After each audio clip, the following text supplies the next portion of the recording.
बात लीक हुई ये मुद्दा नहीं है।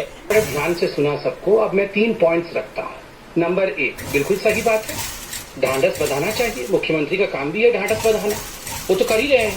700 करोड़ रुपए खर्च तो किए हैं एडवर्टाइजमेंट में ढांढस बधाने के लिए। सुबह ऑन करिए टीवी पे तो आते हैं, दोपहर को भी आते हैं, शाम को भी आते हैं, कोई आपत्ति नहीं है, उनका कर्तव्य है।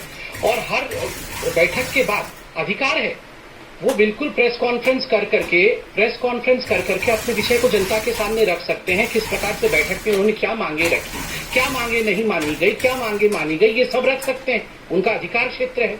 जहां तक ये कहते हैं कि प्रधानमंत्री जी भी तो अपनी बातों को लाइव टेलीकास्ट करवाते हैं, बिल्कुल लाइव टेलीकास्ट आपकी भी बातें होती है, प्रधानमंत्री जी की भी होती है, मगर सर्व अनुमति से पहले मीडिया को एक नोट जाता है कि फोटो अपॉर्चुनिटी के लिए हम इतने मिनट या इतने सेकंड देंगे, उतना ही आप दिखा सकते हैं। ये एक परंपरा 70 वर्षों से, जब से देश आजाद हुआ है, ये किसी भी मीटिंग की ये परंपरा है। उस परंपरा को हर कोई फॉलो करता है। मगर आपने बतौर मुख्यमंत्री, जबकि बाकी मुख्यमंत्री मौजूद थे, आपने केवल अपने पोर्शन को, और क्यों, अब समझिएगा जो दूसरा पॉइंट में बता रहा हूं, नियत, इसके पीछे नियत क्या था? टोपी ट्रांसफर कर देना मुझसे ना हो पाएगा जी। देखो जी, मैंने तो हाथ जोड़ के मांग लिया, ऑक्सीजन दे दो, मेरे पास नहीं है, बेड मेरे पास नहीं है, दे दो। अब मेरा काम समाप्त हो गया, दिल्ली वाले देख लो, मैंने सब प्रधानमंत्री जी को कह दिया है, अब प्रधानमंत्री जाने और आप जाने। देखिए, यही बात वो बाहर भी निकल के कह सकते थे। ये जो टोपी ट्रांसफर वाला काम किया है, इसीलिए इन्होंने वहां पर चुपके चुपके कैमरा लगाया था और कैमरा लगा के ये किया। तीसरी पॉइंट जो मैं खत्म करूंगा अभी, ये सारा कुछ अपने नॉन सीरियस एटीट्यूड को सीरियस कन्वर्ट करने में किया है। आप वो विजुअल चलाइए। इससे पहले जब प्रधानमंत्री के साथ केजरीवाल जी की मीटिंग हुई थी, मैं वो दृश्य कभी भूल नहीं सकता हूँ। ऐसे अंगड़ाई ले रहे थे, हाँ, ऐसे गिरने वाले थे, फिर वो जोर जोर से मुंह खोल के जमाई ले रहे थे, फिर वहां सेक्रेटरी के साथ बात करके हंसी ठहाके लगा रहे थे। जब प्रधानमंत्री जी बोल रहे थे, उस समय ये सब चल रहा था। उस समय तो लाइव टेलीकास्ट नहीं कर रहे थे, दिल्ली को संबोधित नहीं कर रहे थे। आज अचानक जब उनको महसूस हुआ कि हाथ से बाहर विषय चला गया है, और कहीं न कहीं लोग इनकी तरफ उंगली दिखाएंगे कि आपने तो कहा था 30,000 बेड बढ़ाने वाले हैं, आपने तो कहा था कि घर घर में जाकर सबको ऑक्सीमीटर लगा करके जिसकी भी ऑक्सीजन की कमी होगी मैं ट्रीटमेंट करूंगा। जब ये सब आपने सुबह से शाम तक 700 करोड़ रुपए खर्च करके एडवर्टाइजमेंट किया था, तो क्यों नहीं कर रहे हैं? जब ठीक है, राघव चड्ढा भी कुछ कह रहे हैं। लाइव टेलीकास्ट आपको भी 10 सेकंड दिया था जी, आप मुझे भी 10 सेकंड दे दीजिए। बोलिए अपनी बात। देखिए, मैं इतना कहना चाहता हूँ, ये, हाँ, मैं बोल रहा हूँ। देखिए, ये अगर प्रथम दृष्टया देखा जाए तो लगता है कि ये किस बात पे हम तू मैं कर रहे हैं। ये क्या हो गया अगर 2 मिनट का कोई मीटिंग के बीच में कुछ दिखा दिया जाए? मगर आप सोचिए तो ये कितना सीरियस विषय है। मैं अब रेस्पॉन्सिबल नहीं हूं, मैं सारी रेस्पॉन्सिबिलिटी ट्रांसफर कर रहा हूं।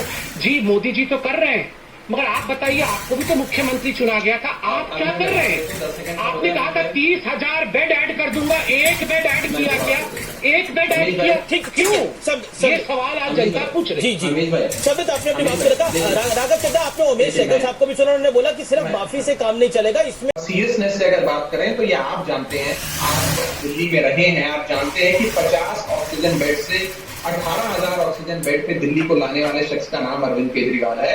दिल्ली में 1 लाख से अधिक रोजाना कहा कि ऑक्सीजन सप्लाई करना तो केवल के केंद्र का काम है, इनके हाथ में तो ऑक्सीजन का काम ही नहीं है। साथ ही साथ उन्होंने उसी श्वास में कहा कि अरविंद केजरीवाल उस शख्स का नाम है जिसने एक बेड से 18,000 ऑक्सीजन बेड दिल्ली में बना दिया। कैसे बना दिया?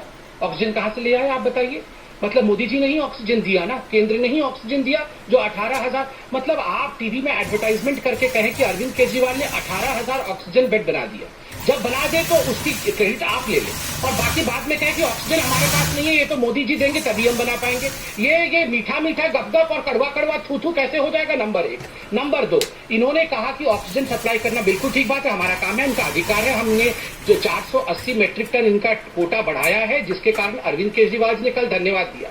मैं न्यूज 18 इतना बड़ा चैनल है, मैं आपसे रिक्वेस्ट करता हूं, अगर इस शो के बीच में आप इस छोटी सी रिक्वेस्ट को मान सके, आज से 6 दिन पहले के अरविंद केजरीवाल जी के प्रेस कॉन्फ्रेंस को निकालिए, जिसमें कि जब पत्रकारों ने उनसे पूछा तो अरविंद केजरीवाल जी बाकायदा कह रहे हैं कि कोई ऑक्सीजन की कमी नहीं है और किसी प्रकार का कोई बेड की कमी नहीं है, रेमडेसिविर की कमी नहीं है, सब कुछ पर्याप्त मात्रा में दिल्ली के पास है।